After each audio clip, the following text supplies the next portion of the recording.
The other Friday night game we're going to be watching is Auburn at Baylor, 8 p.m. Eastern Time on ESPN on Friday night. The storylines to know, these are really two sleeper college football playoff contenders squaring off right now. The Tigers currently have the 20th best odds to make the playoff according to DraftKings Sportsbook. The Bears are 25th.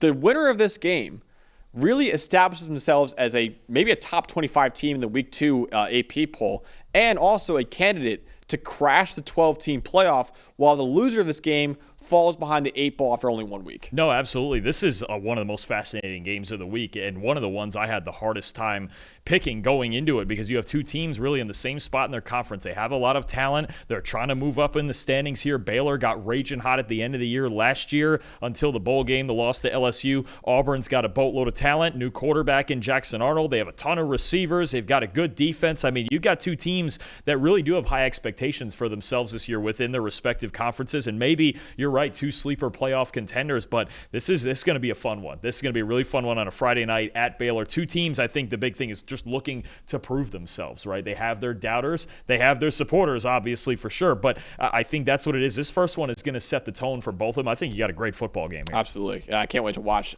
this game. You have the Baylor offense in this game against the Auburn defense. What should we know when the Bears have the ball? I think, and there's going to be some people out there that don't love this, I think this is a big prove-it game for Sawyer Robertson. Okay, so last year, I got some splits for you. Okay. 6 games he played against teams outside the top 90 in PFF coverage grade. 81.1 passing grade in those games. Great stuff.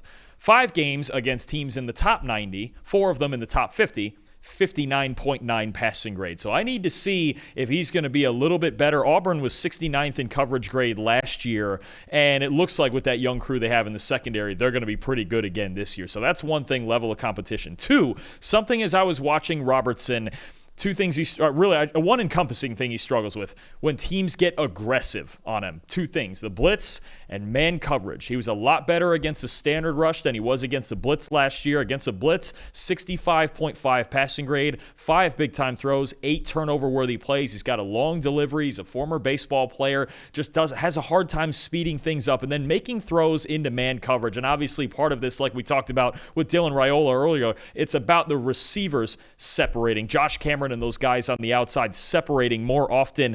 62.2 passing grade against man coverage last year and only completing 49% of his passes. This is the matchup I'm looking for with Robertson. Auburn's going to be aggressive. They ran the second highest rate of man coverage in the SEC last year behind LSU and the 4th highest blitz rate on quarterbacks, right around 40% of the time. When Auburn gets aggressive, especially on 3rd and longs with the press man coverage and the blitz looks they're going to send at Sawyer Robertson, those are the moments where he's got to be better. The accuracy has to be better, or take off and run with their legs. Especially, look, this game is going to be on Robertson, okay? Dawson Pendergrass out for the season. He's got Bryson Washington in the backfield, but you're talking about moments in this game when Robertson's going to have to drop back and throw the football. I think Auburn's going to get aggressive on him. They're going to challenge him, and that's the spots where he struggled in last year. Absolutely. All right, my match to watch on the other side of the ball is about the passing game as well for Auburn. Can this revamped Auburn passing attack take advantage of what is a vulnerable Baylor pass defense? So Auburn last year was only 56th in the country in EPA per pass, a relatively average passing game last year. However, they could be far better in 2025, but emphasis on could right there for Auburn. Auburn right now has our number 2 receiving core in college football, the number 7 offensive line in college football, and our 8th ranked quarterback room in college football, with a couple transfers coming in Jackson Arnold and Ashton Daniels. Jackson Arnold will be starting, former 5-star recruit at Oklahoma. Didn't look great last year in his first year as a starter, though, with a 57.7 passing grade. But it's worth mentioning, Oklahoma's supporting cast was among the worst in the country last year. And you see right there, Auburn had an elite an elite supporting cast this year. 2 of the top 6 receivers in the country, in Eric Singleton Jr., the transfer from Georgia Tech, and Cam Coleman, the rising true sophomore. They're the only school in America that had 2 of my top 10 receivers entering this year. A completely rebuilt offensive line with the portal too, and some other really good returning players like Connor Liu, the center.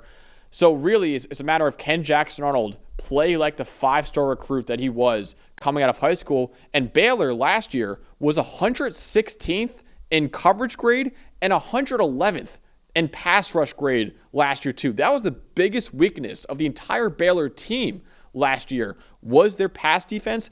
And making matters worse, they lost their top 2 coverage defenders in Lorando Johnson and Devin Lemire, and also both of their starting edge rushers in Steve Litton and Garmon Randolph too. So it was one of the worst pass defenses in college football last year, and you take away arguably their 4 best players from that pass defense. Can Jackson Arnold live up to the hype he had coming out of high school and finally show why he was a 5-star coming out of high school? Or, to simply put, is he a recruiting bust?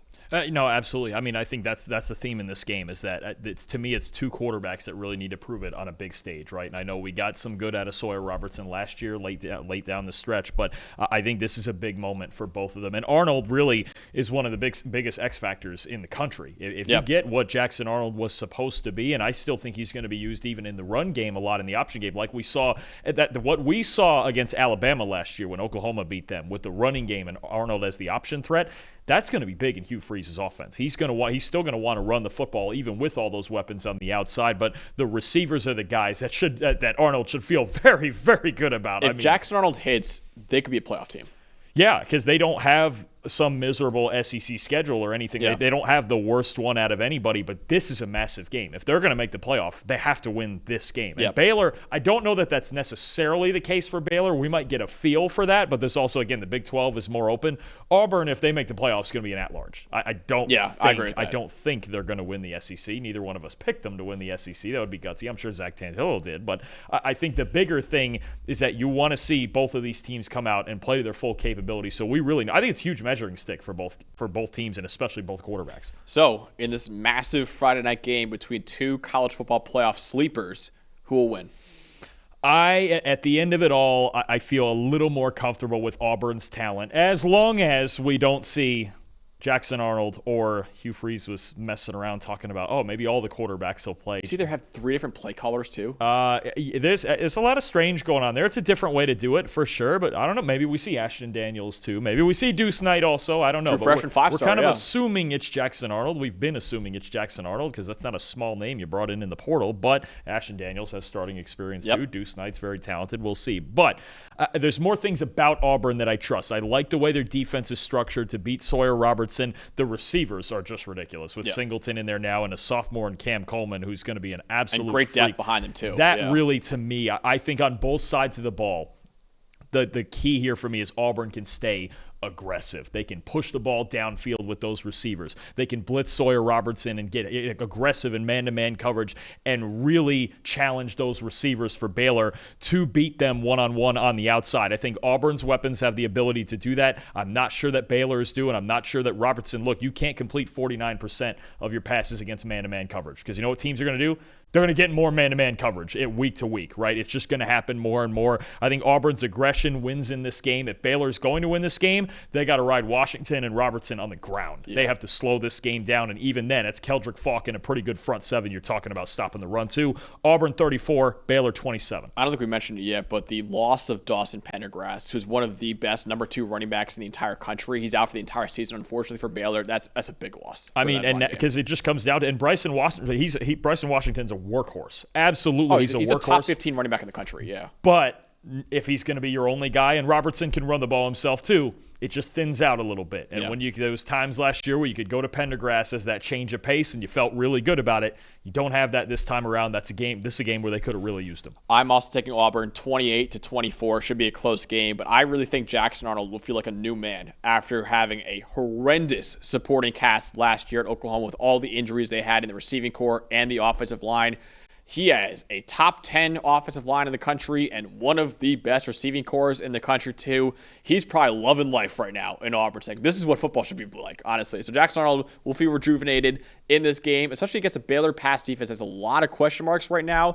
This could be a major coming out game for Jackson Arnold, I think. Absolutely. I mean, I think it's really the biggest question mark in the entire game. It's just what does he look like with a stable supporting cast and better play calling and all of that stuff. And he's got talent. We know he's got talent. And I think think now that he's surrounded with talent, we get to see that. But it's a tough road environment too. It's going to be loud there at Baylor, and he's going to have a tough time. Maybe early on, I'm curious to see where the jitters are at. New team, road game, huge game again when it comes to playoff implications. You hope if you're Auburn that's not all in his head, but still college kids. You never know when these things happen, especially in road games. All right, so we both have Auburn taking down Baylor on Friday night.